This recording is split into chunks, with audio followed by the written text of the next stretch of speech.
Hi friends, இன்றைக்கி நம்ம ரொம்ப டேஸ்டியான ஹோம்மேட் பீஸா வீட்டிலே எப்படி ப்ரிப்பேர் பண்ணலான்னு பார்க்கலாம். இப்போ நம்ம பீஸா பண்ணுறதுக்கு பீஸா பேஸ் ரெடி பண்ணிக்கலாம். அதுக்கு நான் ஒரு கப் அளவுக்கு மைதா சேர்த்துக்கிறேன். இது ஒரு 1/4 கிலோ அளவுக்கு இருக்கும்னு நினைக்கிறேன். இப்போ இதில் 1 ஸ்பூன் அளவுக்கு சுகர் சேர்த்துக்கலாம். அதோட சால்ட்டு கொஞ்சமாக ஒரு 1/4 டீஸ்பூன் அளவுக்கு சேர்த்துக்கலாம். இப்போது பேக்கிங் பவுடர் 1 டீஸ்பூன் சேர்த்துக்கிறேன். பேக்கிங் சோடா ஒரு 1/4 டீஸ்பூன் அளவுக்கு சேர்த்துக்கிறேன். இப்போ இது எல்லாத்தையும் நல்லா மிக்ஸ் பண்ணி விட்டுப்போம்.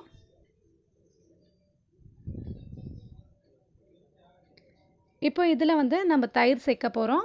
ஒரு 4 ஸ்பூன் அளவுக்கு தயிர் சேர்த்துக்கலாம்.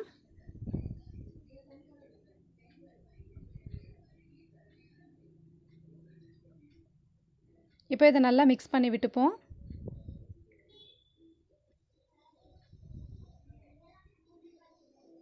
இப்போ இதில் கொஞ்சமாக தண்ணி தெளித்து நல்லா பிசைஞ்சிக்கலாம். இப்போ மாவு நல்லா சாஃப்டாக வந்துருச்சு. இப்போ இதில் 1 ஸ்பூன் அளவுக்கு ஆயில் சேர்த்துக்கிறேன். இப்போ இது நல்லா ஒட்டாத அளவுக்கு நல்லா பிசைஞ்சிக்கலாம்.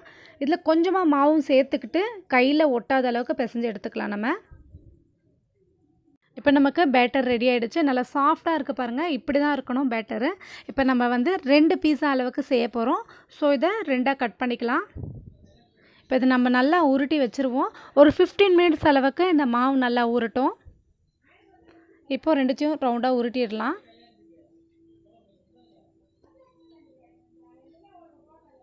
இப்போ இது நல்லா ஊறிட்டு இருக்கட்டும். இப்போ நமக்கு பேட்டர் நல்லா ரவுண்டாக உருட்டிடலாம். அதுக்காக மைதாவை சேர்த்துட்டு நல்லா ரவுண்டாக உருட்டிகிட்ருக்கேன். நீங்கள் இந்த மாதிரி கையில் ப்ரெஸ் பண்ணி விட்டாலும் சரி, இல்லைனா நம்ம சப்பாத்தி ரோல் பண்ணுறோம் இல்லையா, அதில் நம்ம ரோல் பண்ணிக்கிட்டாலும் சரி. இப்போ நான் ஒரு பிளேட்டில் தான் பண்ண போகிறேன். ஸோ அந்த பிளேட் அளவுக்கு எனக்கு வேணும். அதனால் இந்த மாதிரி ரவுண்டாக செஞ்சுக்கிறேன் நான்.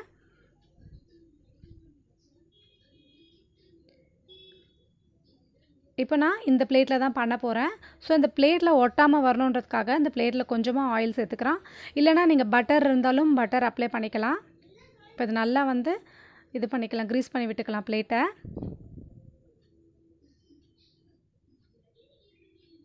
இப்போ இதில் நம்ம அந்த பேட்டரை வச்சிடலாம்.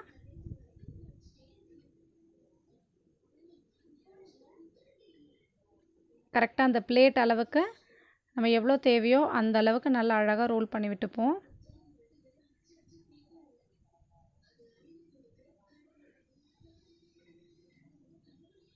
இப்போ இது கரெக்டாக இருக்கும் நமக்கு.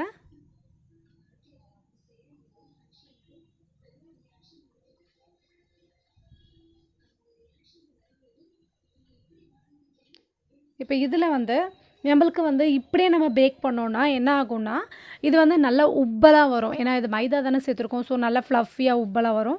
அதனால் நம்ம என்ன பண்ண போகிறோம், ஃபோர்க் வச்சு அங்கங்கே நம்ம ஹோல் பண்ணிக்க போகிறோம். இப்போ ஃபோர்க் வச்சு ஃபுல் அண்ட் ஃபுல் ஹோல் பண்ணியாச்சு. இப்போ இதில் நான் டொமேட்டோ சாஸ் சேர்த்துருக்கேன். ஒரு 2 டீஸ்பூன் அளவுக்கு சேர்த்துருக்கேன். இதை ஃபுல் அண்ட் ஃபுல் அப்ளை பண்ணிக்கலாம்.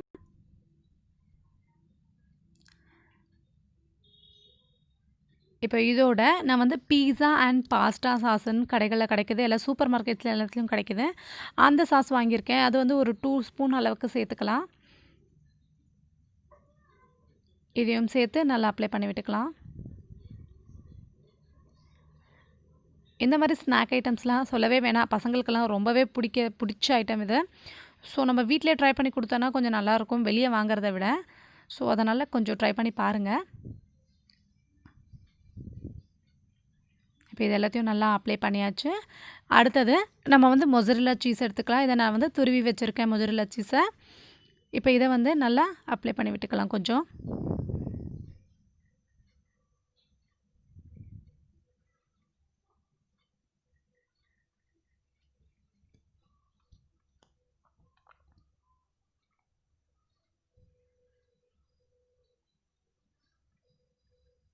இப்போ இதுக்கு மேலே நம்ம டாப்பிங்ஸ் பண்ண போகிறோம்.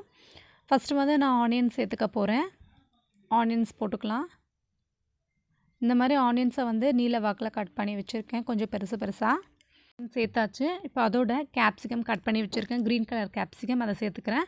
எனக்கு yellow and red colour capsicum கிடைக்கல. ஸோ நான் க்ரீன் கலர் சேர்த்துக்கிறேன். உங்களுக்கு கிடச்சிதுன்னா அதையும் சேர்த்துக்கோங்க.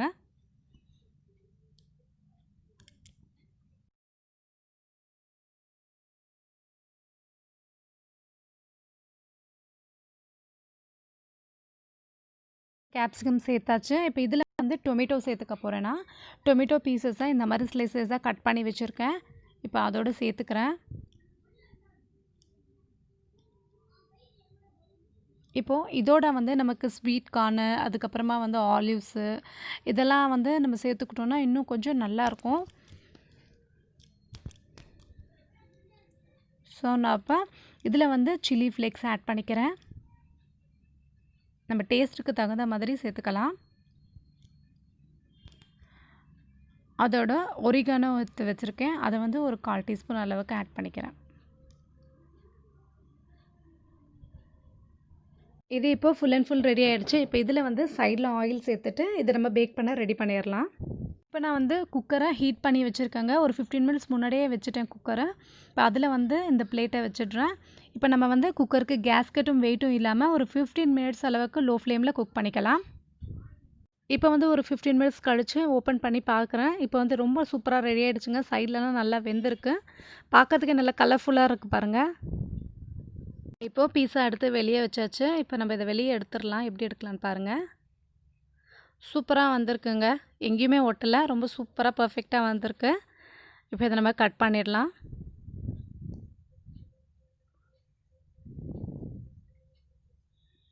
இப்போ வந்து ரொம்ப சூப்பராக ரெடி ஆகிடுச்சுங்க. இப்படியே நம்ம கடையில் விற்கிற மாதிரியே நல்ல சூப்பரான டேஸ்ட்டாக இருக்குது.